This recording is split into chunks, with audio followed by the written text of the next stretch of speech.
Dylan Gabriel, and you're watching the Sons of UCF. Thank you, Dylan. Hello, Night Nation. Trace Frelko here. Welcome to the Sons of UCF Live. 21 days until UCF kicks off the 2021 season. We have the latest from preseason camp. We are going to be talking about the secondary tonight. We are answering your questions. Let's welcome in the Sons of UCF, Adam and Mike, who in just 3 weeks will be hosting their tailgate party. Guys? Now Adam's frozen? Is that it? Man, we were having a little technical difficulties, I guess, this week. It's live. Mike, how are you? Are we back? Good. Are we good? There he is. There I am. Who's here? Who's not? Who's live? I don't even know anymore, Trace. I've heard you this entire time, so I'm not entirely sure what's going on with the signal. But it is good to see you guys, frozen or not. Yeah. It's good to be seen. I can see you. I can see Mike. You seem a little frozen. You've got a happy face happening right now. That's going to be an awkward GIF, I assume, at some point. But it's good to be back for another week. This is what happens when you go to Cincinnati for a day. That's right. Screw everything up. Yeah. Did they plant something in you? Do you have a chip or something that maybe is interfering with your signal tonight? No, I do like your commentary about Cincinnati. Can you hear me? Am I there? I feel like I'm there. The same computer I use for all of my work-related things. Yeah, you're kind of here. You're kind of not. You're a little in, a little out. But what we will make do, Trace. We have a fun show, I think, planned tonight. I think we have a bunch of nice guests coming up here. I know you have a poll question you want to tease. We have a lot of good things. I think we have an enemy joining us on the show tonight. The first enemy that I think we've ever had. I don't know if that's true or not. If all goes well, I mean, you can't log me into this show properly. Who knows about a guy from Idaho? Yeah, preseason camp continuing. What did you make of Gus Malzahn's opening statement about the scrimmage earlier this week? Interesting. I mean, he offered a lot more commentary than we ever got from Josh Heupel, right? He actually offered some insight, spoke a little bit about what he saw, what he liked. I don't know what this phrase is. We got a lot of information. I don't know what that means. So I feel like he's been around these kids a lot. So what information is he still gathering? I guess it's practice and maybe he's finding some things out. But definitely more illuminating than anything I think we heard in the Heupel era. And he said what every coach says after the first scrimmage of the season. The defense had a good day. The defense is ahead of the offense. That's a typical reaction from the first scrimmage. So, and it's a good thing for us to hear because we were very concerned about the defense coming after last year. We were, Mike. We absolutely were concerned about the defense going off of last year, and rightfully so. Obviously, we saw what happened with BYU and some of the things that that took place there. But luckily, our guy Trace was able to talk to some guys about the defense this year, and he had a little time with Jermaine Jean-Baptiste to talk a little bit about the defense and what it means and what they have to prove this year. So let's hear from Trace, who's frozen right now. We will miss you, Trace, but he was not frozen when he talked to Jermaine Jean-Baptiste. We got to be a way better defense than last year. And I'll tell you that, coming into 2021, we do have that chip on our shoulder, and that we will show up to the test. Like, that is a big chip on our shoulder this year. Like, not to play with our defense. We know we're one of the best defenses in Florida. So despite the other 7 people talking in the background, Mike, what you heard there was a chip on the shoulder for the defense. That's got to make you feel good that the defense is at least, taking up for the challenge, understands that they do have a mark on their back and they have a legacy and they have a sort of a duty to uphold right now. Well, they've been hearing it all off season. I think we ranked 120th on defense overall last year as a team. So they've heard that. T. Will mentioned it in his press conference last week. These guys have to have a chip on their shoulder, and that's a good thing for them. And the same thing can be said about the whole team coming out with this week, the AP poll, the rankings. We're not in the top 25. Gus has mentioned the chip on his shoulder coming out of his Auburn job. I think it's a common theme throughout the team this year. Can you hear me now, guys? We hear a little bit of you. Yeah, go ahead. All right. Well, you played the Jeremiah Jean-Baptiste bite. I asked defensive coordinator Travis Williams about Jeremiah and what he's seeing of his progress. You know what? Just, man, he's taken a huge step forward since I've gotten here, when we first got here, and every day during spring and this fall camp, just taking that step forward, putting him in different situations so he can communicate and He's taking a step forward. I really like his progress. So that's a positive comment. That is going to be a player that we can focus in on this year. Positives about the defense this week as we continue our previews, taking a look at the secondary this week. Well, first off, I mean, it's exciting to hear that he's taking a step forward. I don't know what that means. That sounds like coach speak, but I will say this. We've asked and we've talked about on the show, who else is going to step up? I've talked for multiple weeks now about the back seven. We need somebody to kind of step up and be a leader. Who's going to be that person? If you're seeing these guys make strides, that's helpful. But obviously, Mike, the secondary is a big, I don't want to say big question mark, but, it was young last year. Some guys definitely took some licks, kind of on-the-job training, if you will. We've got some transfers coming in. I don't know if we know what to expect, but the secondary obviously holds a big mystery for our upcoming season.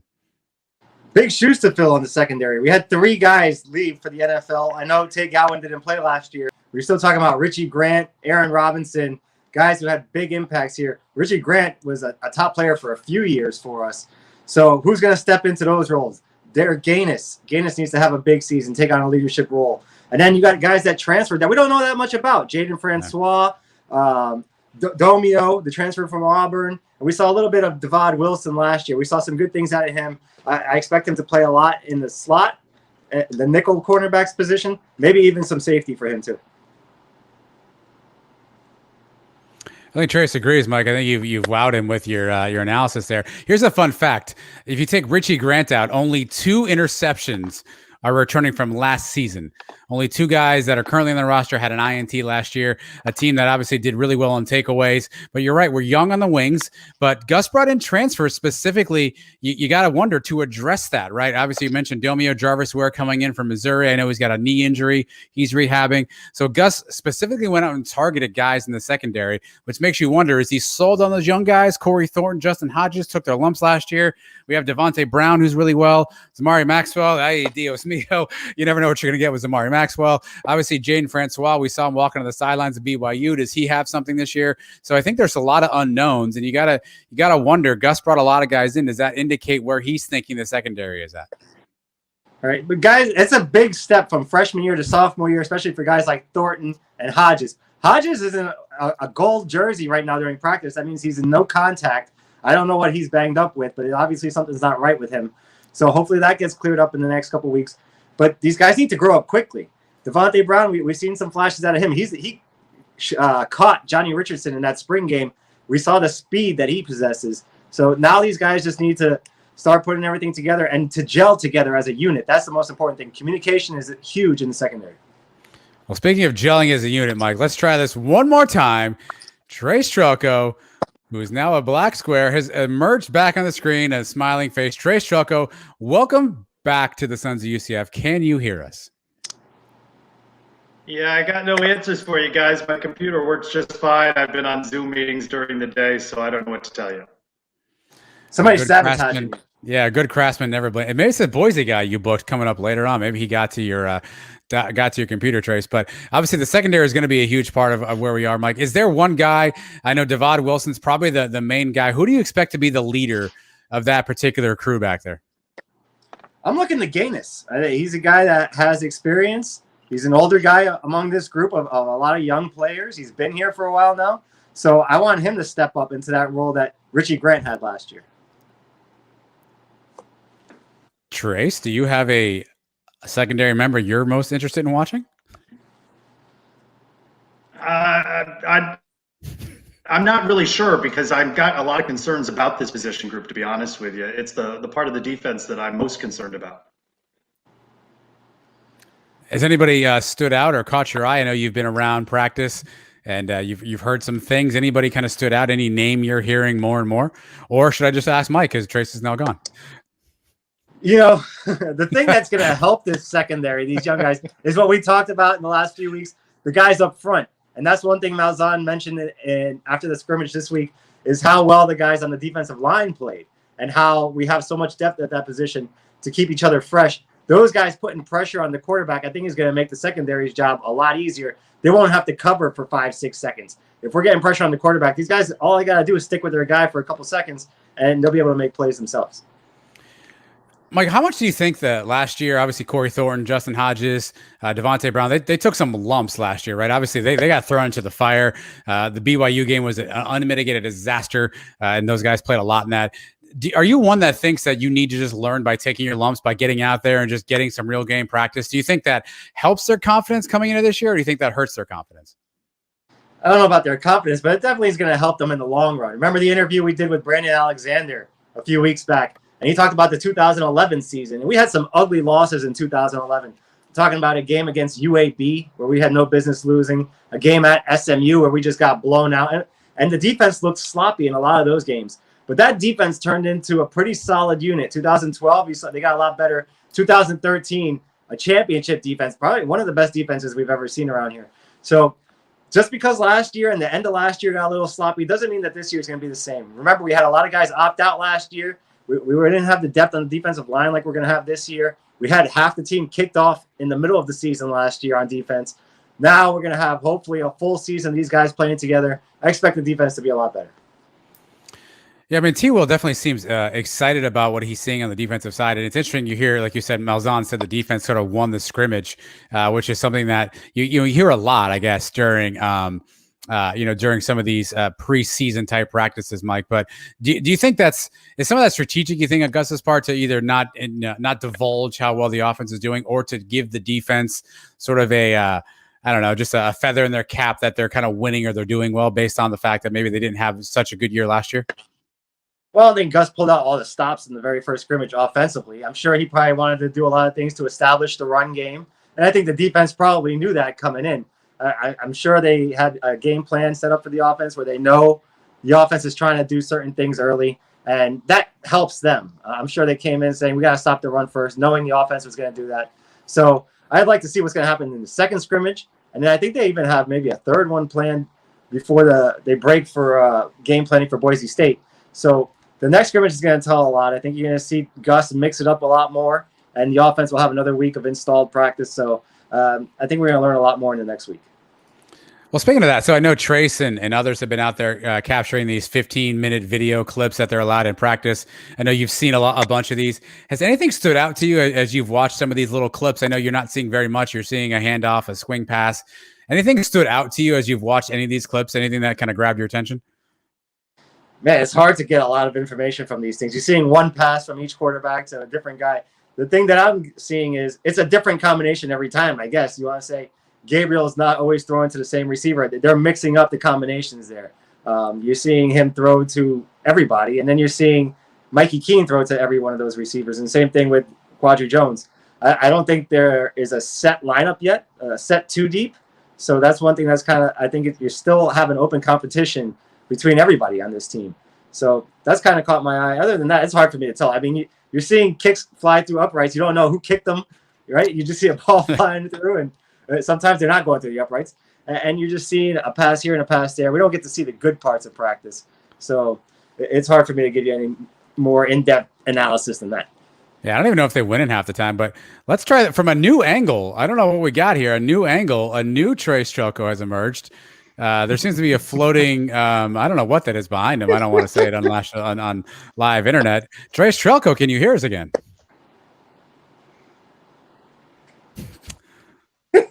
Trace needs to go back to Cincinnati, do the show from there. I don't know what else to tell him. All right, I want to ask you. Can you hear me? We can kind of hear you. Chris Martin is in the chat now. He's laughing at us hysterically. Yeah, I got like, what have I got no ideas for you into? guys. Yeah. I'm now on my tablet. Okay, can you hear us at least? I'm now on the tablet. Was that a yes? I don't know. It's like talking to our grandparents. It may not work for me tonight, guys. I know it's a family-friendly program. Is that a floating bong behind Trace? Anybody know? what do we have there? I don't really know.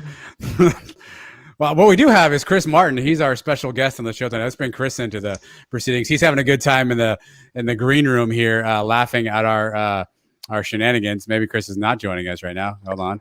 Trace is not joining us. Is Chris joining us? Is it just me and Mike this week? What are we doing around here, StreamYard? I don't know what's happening. Wow.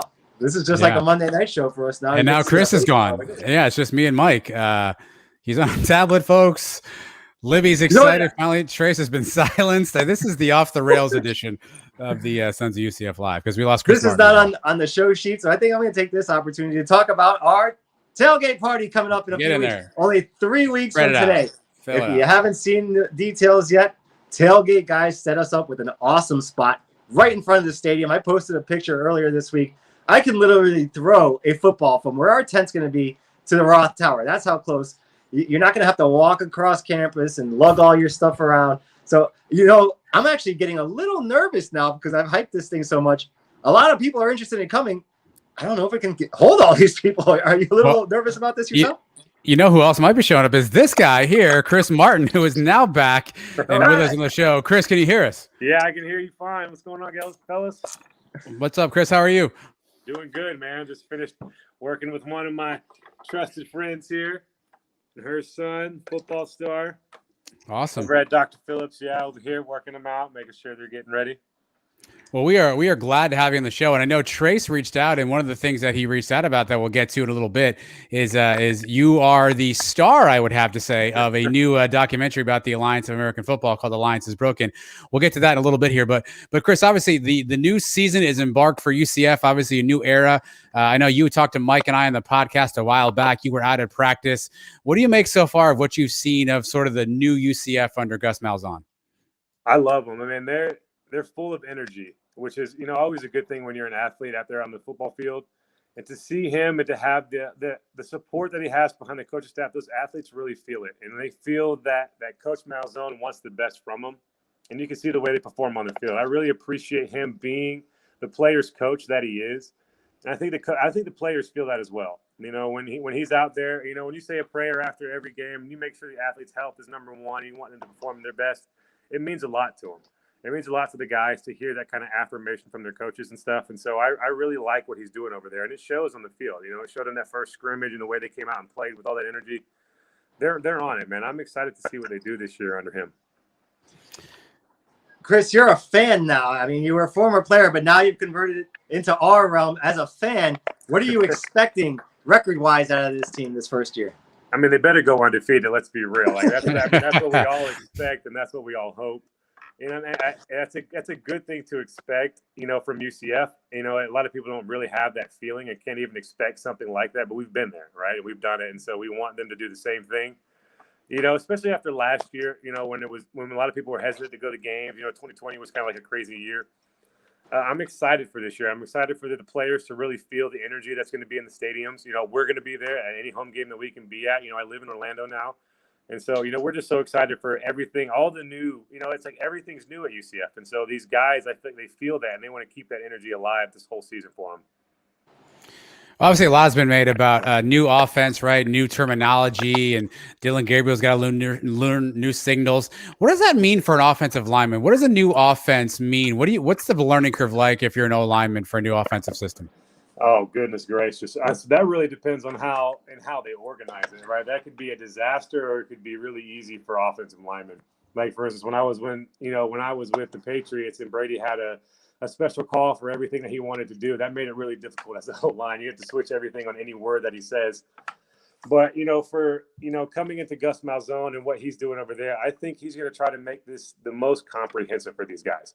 I think he's going to make it so that these guys can truly understand the game plan, not necessarily overwhelm them and not go overboard with the things that he's implementing for these programs.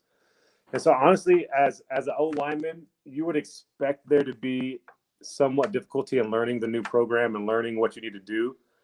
But it's generally the same, all right? And so we would just change the terminology. We would change certain things. But as an offensive lineman, it pretty much stays the same as to who you're blocking and how you're going to get there kind of thing.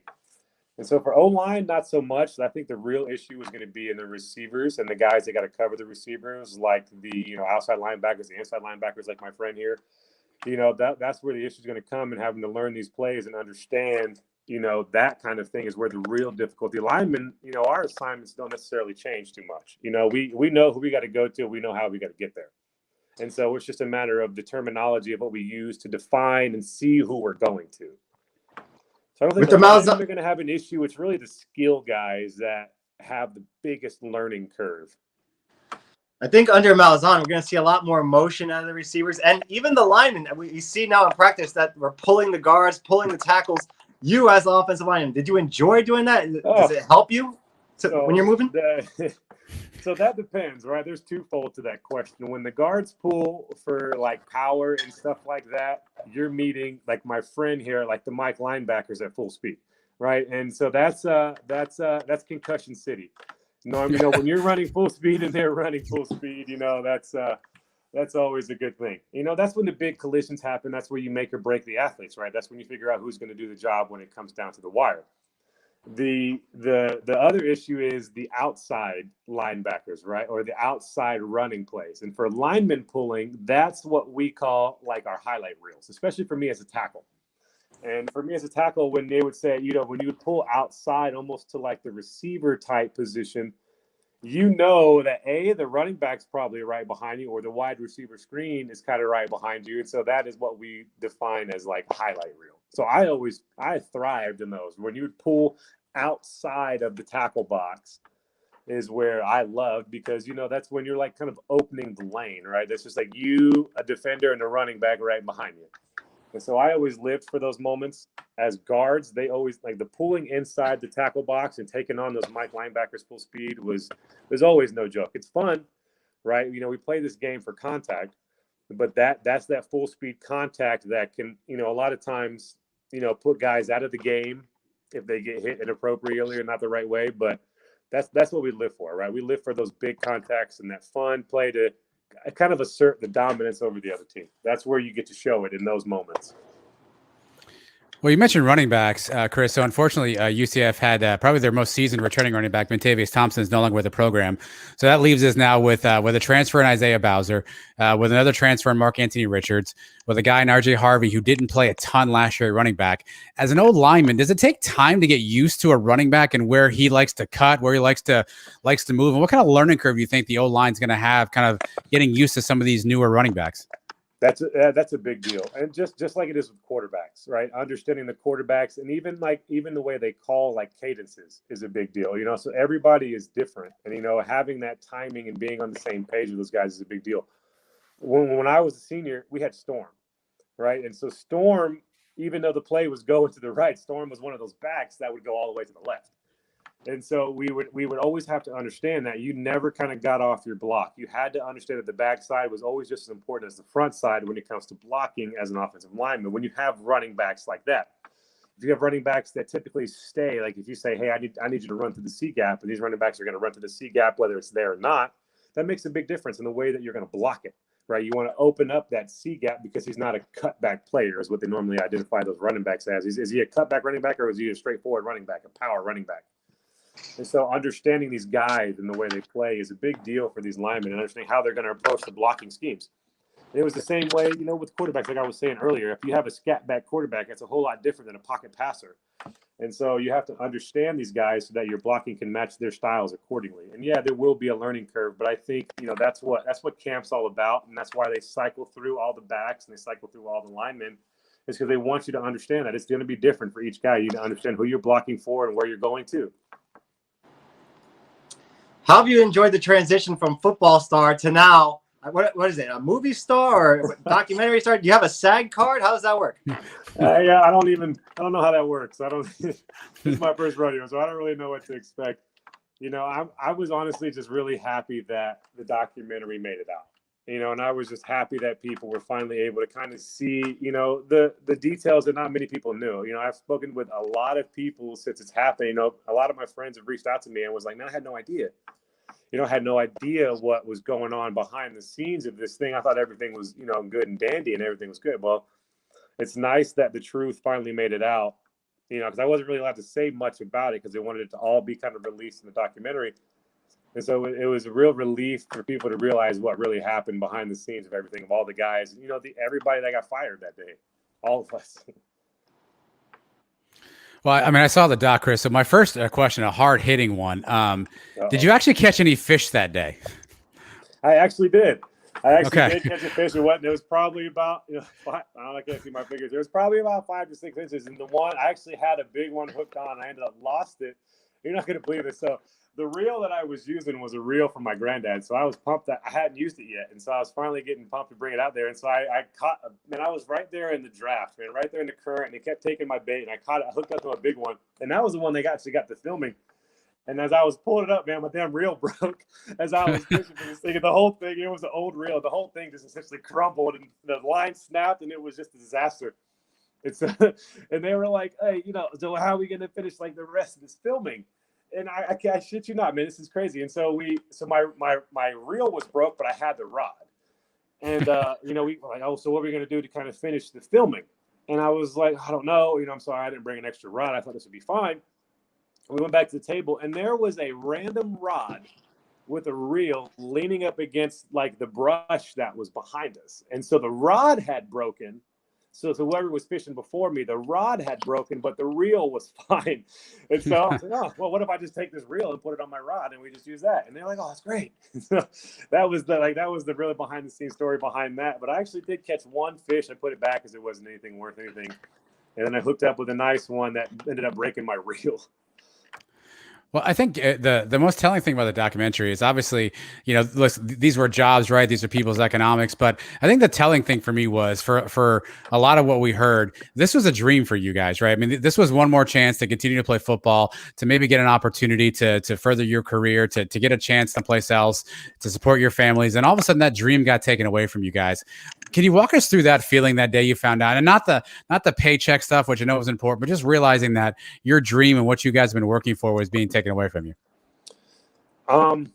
Even just beyond that, and kind of what the documentary was hinting on was the importance of that game that I missed, right? And so that Saturday, so that ended up, I think we shut down on the 2nd or the 3rd or something like that. That Saturday was a game at UCF, which was a home game, and it was on the 6th. And so the 6th was the actual day that my son passed. And so that whole game, I was getting ready to be the starter at tackle. And so I had started at guard and I had played at tackle, but I hadn't started yet at tackle, which is like my home position. And so for me as a career, that was my shot to eventually get my tackle film for everybody else to see, like a full game of tackle film, which I hadn't had up to that point. I was to be starting for the rest of the season through the championship game at that point. And so to have my first real start at tackle, I had started at guard, but to have my first real start at tackle taken from me was one thing, because I needed that film for the NFL to see that I'm different, right? Because the last time I played the NFL was 2016. And so they hadn't really gotten a chance to see that I'm a healthy, I still can do this kind of thing. And so that was part A. But the emotional side, right, and what was taken from me on the emotional aspect of that Saturday was what the documentary hit it on, and the things that I don't think Ebersol will ever understand. And so to be able to play a college game at my home stadium on the day that my son died was special in itself. And to be there and starting at my home position, which is the last position I played at my home stadium at right tackle, would made it even more special. And to finish the trifecta, we had already been working. We had started working that Sunday and Monday on organizing how we were going to honor my son that day. And so we were working on how we were going to do a drowning prevention thing at the stadium and how we were going to honor, his passing and how we could use that to benefit others and make sure that, try to prevent future drownings in a sense. And so it was much more than just a game that was taken from me, that Saturday when the league closed. And so that was a lot, one of the main parts of the documentary that was being talked about. And so that having that realization that, I'm not going to have that again. The chances of me playing a football game on August 6th at my home UCF stadium is not going to happen. Right. That's just not, the stars have to align in a crazy way for that to happen again. And so that's something that he'll never understand. And that's, that was probably the biggest impact that I can think about, from everything that was going on that week. And so that's still resonating to me this day. It still bothers me to this day. Has there been any communication between the Alliance and any of the former players since then, or no? None whatsoever. I got on Twitter earlier today and I saw that the Memphis team, like the whoever's handling the Memphis handle, the Memphis Express, you know, the Memphis AAF team had like tweeted out something on their Twitter handle. It was either yesterday, it might be yesterday or the day before, something like that. But I thought that was funny. But that's really the only response. They've been silent since they took their money and ran. I mean, that was their premise. They took their money and they ran. They haven't said anything, and their lawyers probably told them not to say anything. And so that's why, I mean, we haven't heard one word from anybody. And that's why, I mean, to get this, so trying to do my taxes after that happened was a disaster, right? And trying to, and anybody, right? And so I tried to communicate with like 50 athletes and trying to figure out how in the hell how are we supposed to do our taxes, right? Because we have to get taxed from, you know, California and Alabama and Georgia, and then all in Texas. And so we had to and then nobody had our W-2s, and nobody knew anything about how we were supposed to do anything. And so it was, that whole thing was a disaster. And so I actually ended up figuring out what to do, and I kind of passed out the information to as many people as I could so we can all get our taxes done. But the whole thing was a shit show. I mean, it really was. Chris, obviously, Charlie Ebersol, the founder of the league, is sort of, I guess, the main person responsible for this. If he was here tonight, and you could say something to Charlie, what would you tell him? Unrated?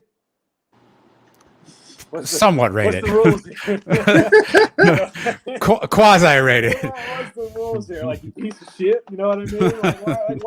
Why would you start something that you weren't serious about?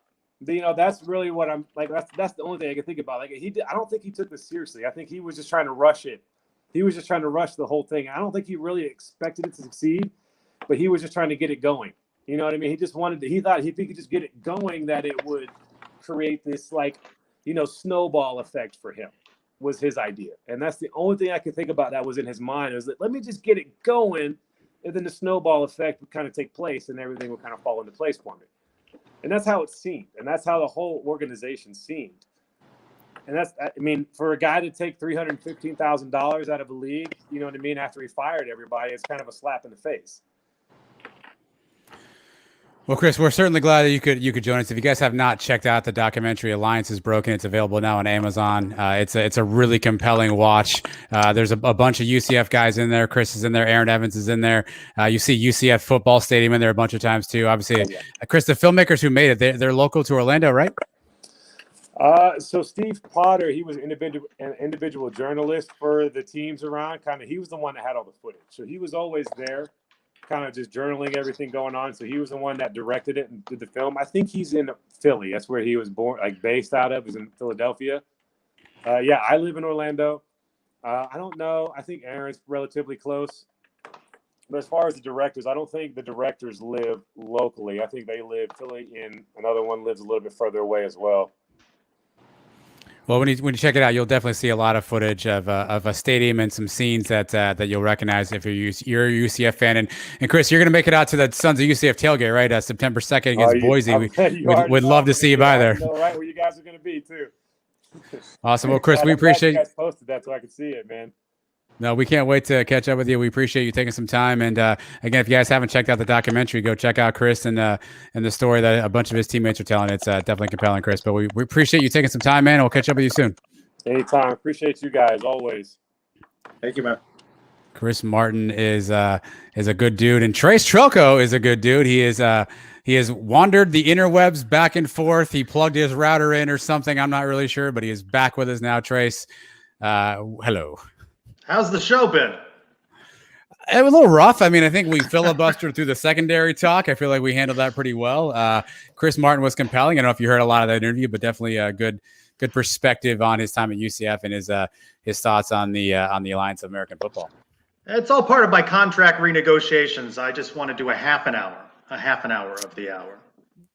Fair enough. No, that's fair enough. And do you also want to get to a soundbite, Trace? Because I think we have a few of those. We have not played any Sam Jackson sounds. Choppy waters. Well, Chris Martin was an offensive lineman. I had opportunity at Media Day to talk with another current offensive lineman, Sam Jackson. And one of the things we spoke of was the impact of new strength and conditioning coach, or as they call him, the director of sports performance, Chris Dawson.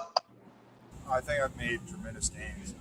He came in with a different, mindset and instilled that into us about, just working as hard as we possibly can. he, like anyone can say, like we've all improved tremendously. I mean, even Malzahn said it. Just the team in general, we're looking bigger, stronger, more athletic, and it's just I'm excited to have him here. All the guys are really happy to have him here. So the full one-on-one interview with Sam Jackson and earlier Jeremiah Jean-Baptiste will be dropping on the Sons of UCF YouTube page about 9:15. Correct, Adam? On the dot, Trey. It's not a moment too soon or a moment too late. It's good that we're using your YouTube and Wi-Fi, because if we were using the hamster who's on strike in the back room where my router is, I don't think we'd be able to get that out. So good that you're posting that. Those one-on-ones coming out as well. I had an opportunity to speak with UCF women's soccer head coach Tiffany Roberts-Sahadak. The full one-on-one interview now available on the Suns YouTube page, and look for more previews of sports as we're getting ready for men's soccer, volleyball. There's sports coming in the fall. This week, my big question on Twitter at SignPez, I asked about the coaches ranking number 34 in the poll. Did you think it was about right? Which was 62%. 2% said too high. 36% said too low. I know Mike loves a good poll, so 62% seems about right. Mike, do you agree? I mean, that's about as much as we can ask for coming off a 6-4 season and the beating we took at the Boca Bowl. I don't think anybody expected us to be in the top 25, but we were receiving votes. And there was a time not too long ago where receiving votes was a pretty big deal, especially preseason receiving votes. That didn't happen for a long time around here. Well, Cincinnati is the highest ranked group of 5 team at 10. Our opponent in just 3 weeks, Boise State, ranked 36. So let's do a little trash talking with a fan of the Boise State Broncos. He's Matthew Daraji. You'll find him on Twitter at Boise State 1905. Class of 2012. I got to tell you, one of the nicest guys that you're going to find online, always respectful of Night Nation. So I don't know how we're going to trash talk, but Matthew, welcome into the Sons of UCF Live. How you doing, guys? Thanks for having me on. Good to be here. Well, we're glad to have you. And let's just talk about that. You are respectful, aren't you, of UCF? You appreciate how they have carried on that Boise State torch and really plowed the way for other group of 5 teams. I am. And, it's hard to, so when this is something you've probably seen me preach on Twitter a lot is, you hear that saying, we're all in the same boat. And that's just not the case for the G5 teams. We're all in the same. The G5 teams are on a boat of their own. So, I've always been an advocate against that system, the system we currently have, because regardless of what they put in, money rules this. It's centered and it's situated. It's put together in a way to kind of hit teams like UCF and Boise State. And going beyond my fandom and just my loyalty to Boise State, I mean, these are people. They work hard for what they get, and then to be left out, just because of the conference they're in or who they play or what the powers that be designated them as G5, P5. It's a lot of BS in my opinion. So when I see UCF and I see what UCF has done, it makes me proud, man. I'm happy for it. I enjoy it. I enjoy watching you guys beat up on the big boys. I especially, as a Cal fan, I especially loved your beatdown of Stanford. That was just beautiful. So it's, I tried to be as respectful as I can. I'm not going to lie to you, Trace. I was part of that 2% that voted too high in your guys' ranking. I had to troll you guys. But I try to be as respectful as I can. I've got no reason not to. You guys have been great. Matthew, how big a game is this for Boise State? Obviously, you all have played some big games in the past. You're not afraid to mix it up with some of the big boys, and you've certainly played some showcase games. But obviously, you talked about these are probably 2 of the top 3, 4, 5 preeminent quote-unquote group of 5 teams going right now. How big a game is this for you guys? I can speak for the fans. For us, it's a big game. I was very vocal on Twitter. I wanted to play you guys. And this was before the respect, mind you. This was I was part of the they're blowhards, they're riding on our coattails and yada yada. And then so when the game finally happened and the demand for it was so big on Twitter from both fan bases from my understanding, Boise actually pushed the game out in order to make this game happen sooner rather than later, just because of where both the programs were. But from a fan perspective, it's huge. It's huge for us. Cincy's having its day right now. Memphis kind of comes and goes. Houston comes and goes. San Diego State's never there, even though they want to say they are. Boise State, I think that we've kind of been there, taken some step back and here and there. But I think that as of right now, in terms of the face of the G5, I think what we're really looking at right now are Boise, UCF, and Cincinnati.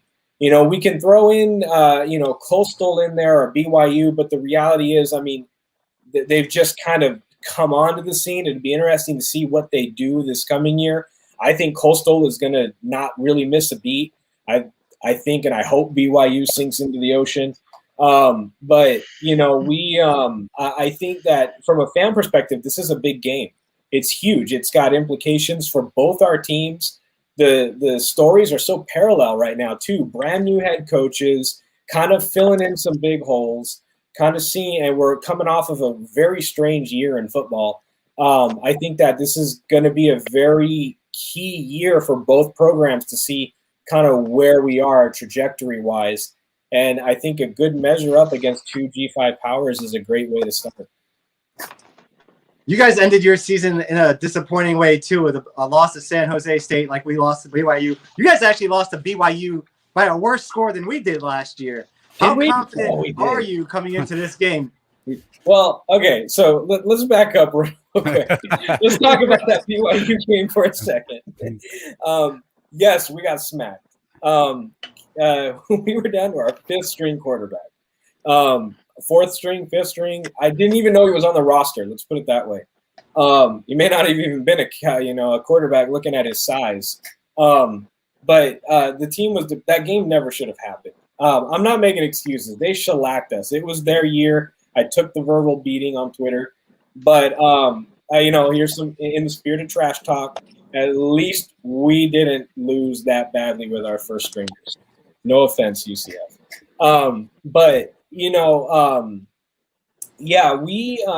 I think last year was so strange. The Broncos finished 5-2. Losing to San Jose State, that was just a mind boggle. I didn't even see that coming. I was one of the guys that was like, all right, we're going to do this and we can beat them with towel boys, because it's San Jose State. But they came out, they did their thing. Much respect to them. My hat's off to them. It's good. I can feel their joy. They've never been in that position before. I hope to God they're never in it again. Last year was disappointing. Lots of games canceled. They could not get the COVID situation under control at Boise. This is outsider looking in. But I'm hoping that with kind of this new culture shift, this new coaching change, we don't have a repeat of last year. If Boise State comes to Orlando and wins, why will that happen? Right now, if I had to, this is kind of something I floated on Twitter a few days ago about position groups. If Boise State goes into Orlando and wins, I think it's going to be off the back of their running game, to be honest with you.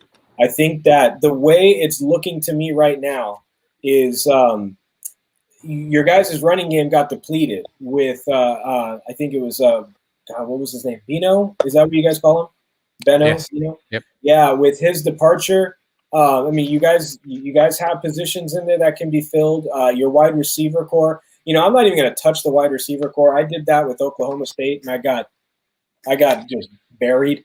Oklahoma State was in a similar position as you guys are right now. They had a lot of kind of new receivers stepping in. If I think, in my personal opinion, based on if the game was played today, based on the roles we're seeing, I'd have to say Boise State's offense looks a little bit more complete, a little bit more whole to me than UCF's right now. So I worry about the weapons that UCF has available to them. I was watching Chris right before this. One thing that he said that stuck out to me was the O-line kind of learning where those backs like to cut. That's a process that needs to be put in. I've got all the faith in the world in Malzahn to figure that out and to kind of get that system kind of pushed in and put into place for those guys. But if I had to pick one, I'm going to have to say I think that the Boise State running backs, I think that whole back core is going to just have a day, in my opinion.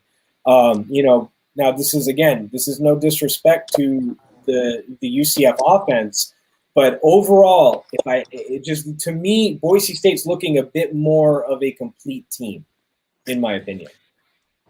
Well, I mean, you guys have some turnover too, right? A new offensive coordinator. I think you're third in 3 years. A new head coach, Andy Avalos.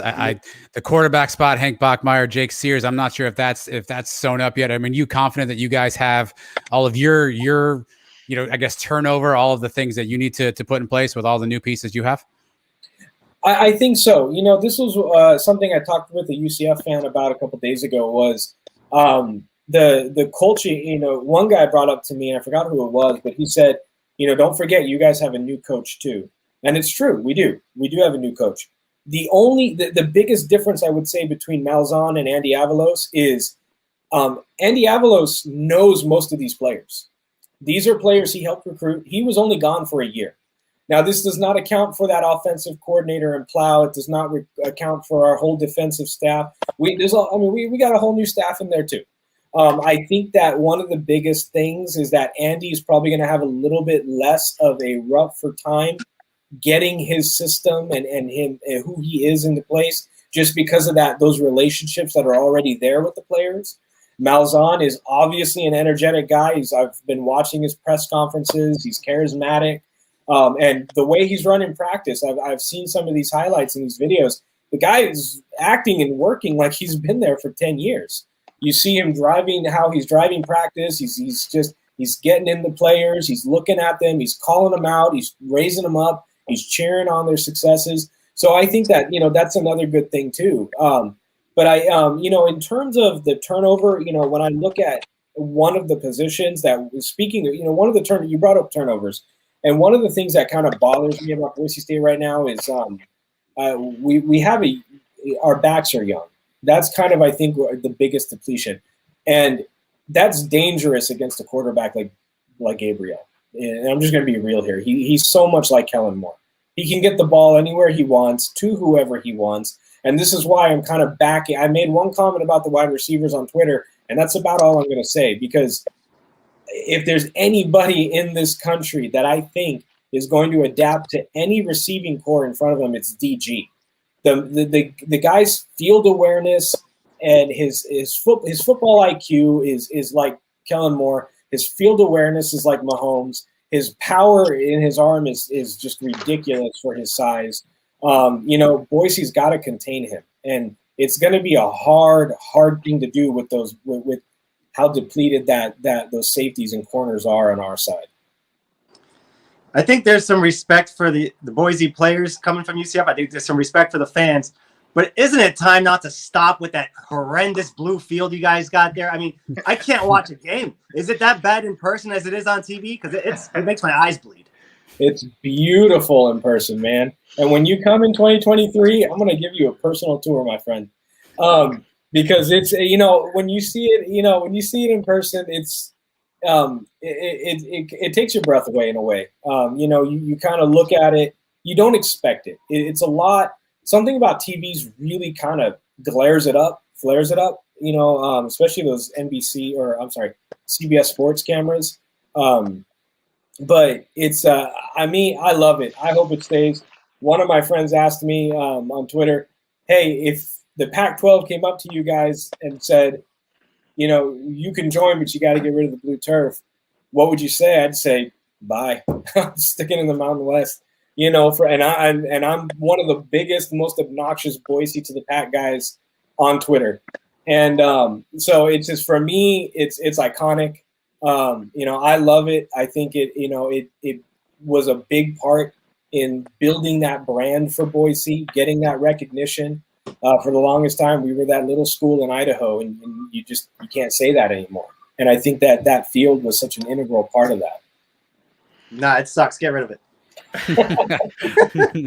So the line has gone from about 10 to 4. What's the wager? I see some of the comments on screen. Fans looking for a wager. I mean, UCF's going to win this, laying the points, going away. I think we're fairly confident. You can have a blue field. It can be a black and blue field. It's not going to be good for you guys. Well, you've got to come up with some sort of wager here over the next couple of weeks. So I do have one with the UCF fan, Dan Frijoles. I'm sure he's pretty well connected within your guys' community. The wager I've got with him is if UCF wins, I'm up. I mean, my Twitter is going to be black and gold. It's going to be black and gold. You're going to have. I'm buying a UCF hat, UCF T-shirt. I'm going to wear it. I'm going to keep it up. He said just for a week. I'm actually going to reach out to him again and ask him. I'm going to say we should do it for a month. I think a week is just not. I mean, if not, why not all football season? The game is that big for both of us. I'd be willing to do it. I consider myself kind of a pseudo UCF fan at this point. I feel kind of in the fold of UCF Twitter mafia. So that's my wager. If there's any other UCF fans that want to have a friendly kind of wager out there, hit me up on Twitter. I'm always willing to have some fun. I mean, come on, I'm a Boise State fan. What do I have to lose seeing a bunch of you guys decking out your Twitter in blue and orange? I mean, it'd be glorious to see half your fan base do that for me. Yeah, well, don't get too confident about that, but we are looking forward to the game 3 weeks from tonight. Matthew, you're a fun follow at Boise Blue 1905 on Twitter. Enjoy talking with you back and forth, and I'm sure we'll jaw over these next couple of weeks. Thanks for joining us on the Sons of UCF Live. Let's do it, guys. Thanks for having me on. Pleasure to be here. Looking forward to this game. Go Broncos. Go Knights. We don't need All right, Go Broncos. get them out of there. Go Broncos. Yeah, that's not going to work. Mike, you get right to it. Forget the position battles. Just get right to the turf. I mean, that thing is annoying as hell. It was cute the first couple of years they did it. I understand they were building a brand. They have a good football team. Enough with that crap. I can't watch a Boise State game on TV. Sorry. Do we know we should have. We should have asked him. He was just. Is he coming to the game? Do we know? Will he be in Orlando? I guess we could have asked him while he was here. No, he's got to work and can't swing that trip. Is what he. And I was going to give him a personal invite to the Sons of UCF tailgate, where I'm sure Mike would throw a pie in his face. So is it true? I know the internet on my end was cutting in and out, but am I correct? This free beer you guys are providing, is that right, Mike? Is it a free beer? No, not only is your internet bad, Trace, your hearing may be off as well, and that's unfortunate for you. It's free to me. The beers I'm bringing, I guess it's not free, but here I thought I had everybody COVID. Apparently, you have COVID. Bring your own beer. Bring your own food. Bring whatever else you want too. But I'm not bringing drinks for everybody. I don't have that much money. Well, this is deeply disappointing, Mike. I may have heard. You're not even showing up. And if you did, you said you weren't even. Well, not now. Not now. Not free beer. Let's see. If I read this right, I think Robert is going to bring free beer for everybody. If I read his message right, so free beer on Robert. It looks like. Let us see if we can get a question or two in the Suns mailbag. This is the quickest show I've ever experienced. We can go long, Trace. We can go 5 minutes long. In your honor. Yeah. I feel like I've missed. I don't have a lot of confidence in the Wi-Fi connection. At blackgold_ed. Looks like it is going to be 3 MG Stadium. We're not sure of that. The Board of Trustees meeting getting postponed Wednesday, but hopefully it goes on. What's a good mnemonic? Is it mnemonic? I can't say that word. Is it mnemonic? It's like UCF might graduate three times or 3 more Guinness or his examples. Mnemonic, right? I think it's mnemonic. Yeah, I think the M is silent in mnemonic there. Yeah. 3MG. What are 3 good letters that you could use for that? I feel like Mike's got an answer here. Go ahead, Mike. I gotta tell you, I've been stumped on this all week. I can't come up with anything. I was trying to figure out how to say that word. I've never seen a silent M in a word before, I don't think, right? Mnemonic. I don't know. Mnemonic, I think. Mnemonic, yeah. at Zeebles UCF saying it's Freaky Friday. You get to be Timo for a day. What upgrades would you make to stadiums or facilities? I mean, obviously, we always talk football, so I would probably do something to add to the fan experience. If I'm going to be selfish for a second, so something that adds to the fan experience. Maybe that's just a new section, cabana style section, something along those lines. But I'd probably do something to add to the fan experience. Well, the one thing that would make a lot of fans happy would have some shade in the stadium. And I know they're not gonna build a roof, even though we have a roofing company sponsoring the stadium, but maybe some kind of canopy like they have over at Hard Rock Stadium here with the Dolphins, something to provide a little shade for the fans. And if not, for me personally, I'd like to see like some, especially in the second level, more restrooms, a wider concourse, better concourse area in the second level of the stadium. I think Lynn's got it right. She's asking for a roof and air conditioning. That's the right answer. Absolutely, like 1,000%. And me and Angus with several questions. Adam responding to this one on Twitter during the week. He says, I'll be tailgating in an RV in B7. Will there be a Sons of UCF golf cart available to pick me up and shuttle me to the Sons of UCF tailgate? Adam, you have a golf cart. I have a Sons of UCF golf cart. Unsure if it'll be making the trek down to Orlando, but if not, for those of you who mind Twitter, you've seen Mike in a tank top. You can just jump on his back. He'll carry you wherever you want to go. So let me get this straight. Not only do we provide you guys with the best location possible, you now want free beer and golf carts to take you around campus, right? Tell me what else. What else do we have to do to make you guys happy? Tell me. Don't ask that. That's a loaded question. Don't answer that question. Yes. You may get some answers. Me and Angus's more serious question. Without Bentavious at running back, and most of the running back room being new to the system, we heard from R.J. Harvey this week, Isaiah Bowser's. Will the offense be clicking on day one? Keep in mind we're in a similar position at wide receiver. If the passing game gets shut down, which based on the preview we heard from Matthew may not be likely, can we run our way out of it? I thought the comment made also about that gelling between the running backs and the offensive line. We have a lot of questions still going in just about the way everybody might be firing on all cylinders. Yeah, I mean, obviously the running game took a bit of a hit. We heard rumors that Mark Anthony Richards was not 100%. Trace, you were first on the scene there with some photographs of him at practice with a rather bulky knee brace, so we don't know his status yet. Isaiah Bowser is a giant human being. I'm not going to lie to you. I was surprised at how short R.J. Harvey was. It seemed like he may or may not have had issues looking over the podium when he was at the press conference, Trace. I was not surprised. I was a little bit taken back by how small he might have been from a height perspective. But Malzahn finds a way to run the football. That's what he does. I think we have some solid offensive linemen. It will probably take some time. I think Chris Martin indicated that too. But I feel like we'll be able to get some yards on the ground. I feel comfortable with those guys. Then you bring in Johnny Richardson, change of pace. I think we'll be able to chew up some yards there, make some short passes. And I don't know if you guys know this. We have this thing called a tight end. We can actually throw to them over the middle too. So maybe that's an option for us. I always view running back as more of a reactionary position where they see the hole and go. So to me, the onus is on the offensive line to open up those holes. And the running backs are talented enough to and have skills to get through them and make some big plays out of it. So the thing I'm looking for out of the running back is which one is able to block the best, which guy is able to pick up the blitzes the best and protect Dylan Gabriel and now open up the passing game. Yeah, that's a good one. I'll skip down to at Rejoice Nights. Joyce, a fan of the show. Are you ready for Starbucks to bring back pumpkin spice latte? And do you believe it should be offered year round? Not a coffee guy. I don't think I've had coffee more than like 3 times in my entire life, but I am an all-in pumpkin guy. Pumpkin donuts, pumpkin cookies, pumpkin loaf, whatever you got. If it's your pumpkin, I'm your pumpkin guy. So I will take the pumpkin minus the latte. I had never drank coffee, and I didn't know what PSL was until just now when you said it. What did you think it might have been? What were you considering it? Personal seat license is the only thing I know. I didn't know what that had to do with Starbucks. But, whatever makes you guys happy on that department. Doesn't matter to me. Do they have beer lattes? And if they do, bring them to the tailgate.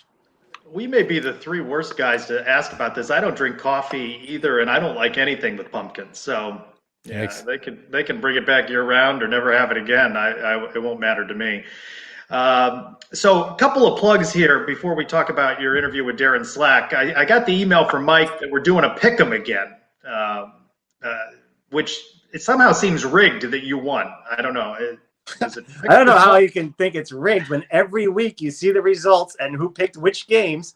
I picked more winners than anybody last year. What do you want me to do about it? There were, I think, over 40 participants last year. Maybe I don't even know the number. We're already up to about 20 before I signed on here today. So a good amount of people interested in doing it. We're going to have some prizes for the winner. And last year, nobody beat me. I don't know what to tell you. Some people quit, like Adam, I think, quit halfway through the year when he saw it was hopeless to catch me. I built up such a big lead. Let's see who can do it. If anybody can do it this year, you're going to get some cool prizes. Yeah, I gave up halfway through. Yeah, I mean, yeah, that was it. I gave up because it's against the spread. I'm not good at math. I got to figure out, like, I think this team's better, but then I got to give the 6.5. And are they better than that? I don't have time for all those math in my life. I have too much pumpkin to consume. Against the spread is the only way to do it. Of course, we're going to beat UConn. The question is, are we going to beat them by 52? Probably. Yes. I hope, for crying out loud. So hop on at UCF Mike 1. You'll see the way to sign up, and we should be able to get more than 40 people into the mix on this one. I know, Adam, you also put out the notice to subscribe to the YouTube channel and all of the social media. We're dropping a lot of content. You're getting videos from practice and the player interviews, and again, dropping in about 15 minutes, Sam Jackson and Jeremiah Jean-Baptiste one-on-ones. I really enjoyed listening to the Darren Slack interview, especially when he went into weatherman mode and gave us the game day forecast in Wichita some 30 plus years ago. Yeah, listen, obviously Mike and I consider ourselves kind of old souls when it comes to UCF football. So anytime we can connect with some of the folks who laid the foundation, it's always good. Obviously, not a lot of clips laying around from the Darren Slack era, but all you need to do is pull up a UCF record book, and his name appears in a lot of different categories, which, considering all the other great quarterbacks we've had, shows you how good he was. Told some great stories. I thought the most fascinating thing, Trace, is he says, going into the 87 season, they were basically told, go to the playoffs or the program's over. Now, there's probably a little bit of hyperbole in that. I'm sure it wasn't that direct a comment, but literally the three of us aren't talking right now if we don't make the playoffs in 87. That's where this really could be at. And I think that's a kind of one of those seminal moments in a program's history. And to hear it from somebody who lived it was definitely fascinating. Very cool stories out of Darren. And the one I enjoyed the most, how do you throw 7 touchdowns in a game and get yelled at by your head coach? And then the reaction of Coach Kruzek to go along with it, I thought was great too. I like when he shared the story that he got chewed at by Coach McDowell, and then Coach McDowell looked at the film and apologized and then ripped into another guy for not doing his job. Revisionist history, Trace. Revisionist history. It works both ways. Good stuff, guys. Again, thank you for bearing with my dial-up internet issues this evening. I'm looking forward to watching the first half of the show and hearing from Chris Martin. And thanks to Matthew for joining us to give us a little of the perspective from Boise State. Just 21 days away. By this time, we will be well into the game, and you've got the tailgate coming up, the Pick'em contest. We're getting closer and closer to football season. Do we get a sold-out stadium for Boise or in general? I think for Boise, I feel like we should be pretty close to capacity for Boise. I'm not sure about season. I think I saw 97% Trace sold out season tickets today, so we still have a little bit of ways to go, Diana. Yeah, right. And to say to Diane, it also looks like they're, with the rise in the COVID numbers, already Orange County is shutting down some of its athletic programs for kids, and that may be holding that 97% number. It hasn't really climbed much over the last couple of weeks. I think Boise State is the best chance at a sellout, but unless there's some stabilizing or decrease in these numbers, I think some folks are going to stay away. And that takes into account the visiting team bringing 3,000 fans. I think a lot of games you're going to see a lot of those tickets returned, but then also that opens up. I think UCF will let overflow students into those seats if they're not sold. So the stadium is going to look packed every game on TV, I think. At least for that home opener. So good stuff. All right, we've got media availabilities with Coach Malzahn and defensive coordinator Travis Williams next week. And, of course, more player interviews dropping in just 10 minutes on the YouTube channel. I want to thank everyone for bearing with me on some strange Wi-Fi connectivity issues for me tonight. I look forward to talking with you again next week. I'm Trace Trelko. Go Knights.